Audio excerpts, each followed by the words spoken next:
এই ছেলেটি নিজের একটি সুপার রাইফেল তৈরি করে। যখন সে এটি পরীক্ষা করে তখন দেওয়ালে গুলি লাগার পরেও তার পিছন থেকে সাদা ধোঁয়া বের হতে থাকে। তার বন্ধুরা দেওয়ালের কাছে গিয়ে দেখতে যায়, তারা দেখে যে শুধু দেওয়ালেই নয় বরং তার পিছনেও একটি অনেক বড় ছিদ্র হয়ে গেছে। রাইফেলের শক্তি বাড়ানোর জন্য ছেলেটি রাইফেলের ব্যাটারি পাল্টে দেয়। তারপর সে তার বন্ধুকে পুরো পরীক্ষাটি রেকর্ড করতে বলে। সে যখন আবার গুলি চালায় তখন দূরে থাকা একটি ব্রিজ সাথে সাথে ধ্বংস হয়ে যায়। এরপর তারা এই ভিডিওটি মিলিটারিকে দেখায়। তাদের আশা ছিল যে তারা এই রাইফেলটি চড়া দামে বিক্রি করতে পারবে। তখনই অফিসার বলে যে শুধু ভিডিও দেখলে কিছু প্রমাণ হয় না, আমি নিজের চোখে রাইফেলের শক্তি দেখতে চাই। অফিসার যখন দেখে যে ছেলেটির ব্যাগ থেকে খেলনার মতো একটি রাইফেল বের করছে তখন সে হাসতে শুরু করে, কিন্তু অ্যালেক্স শান্ত থাকে। সে সরাসরি একটি ট্রাকে নিশানা করে এবং ট্রিগার চেপে দেয়। ঠিক পরের মুহূর্তে একটি জোরালো বিস্ফোরণ হয় এবং ট্রাকটি টুকরো টুকরো হয়ে যায়। এসব দেখে অফিসার হতবাক হয়। সে সাথে সাথে ছেলেটির কাছে রাইফেলের দাম জিজ্ঞেস করে। তখন অ্যালেক্স বলে এর দাম $100 মিলিয়ন।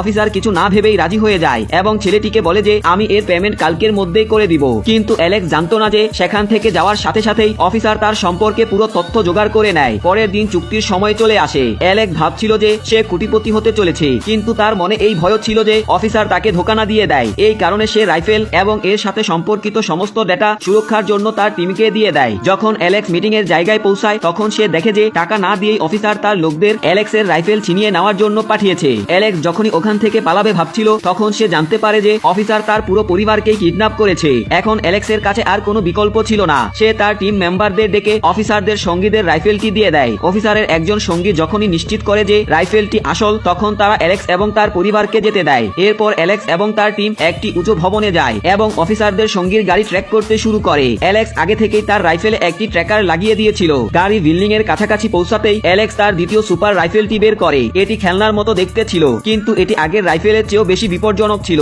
গাড়িতে বসে থাকা লোকেরা কিছু বুঝে ওঠার আগেই অ্যালেক্স ট্রিগার চেপে দেয় এবং তখনই গাড়ি ও তাতে বসে থাকা মানুষের দেহ ছিন্ন ভিন্ন হয়ে উড়ে যায়। কিন্তু অ্যালেক্স যখন সেখান থেকে চলে যেতে শুরু করে একজন পুলিশ তার হাতে বন্দুক দেখে তাকে থামিয়ে দেয়। তখন সে পুলিশকে বলে যে এই বন্দুকটি আমি মেলা থেকে আমার ছেলের জন্য কিনেছি। পুলিশ অ্যালেক্সের কথা মেনে নেয় এবং তাকে যেতে দেয়।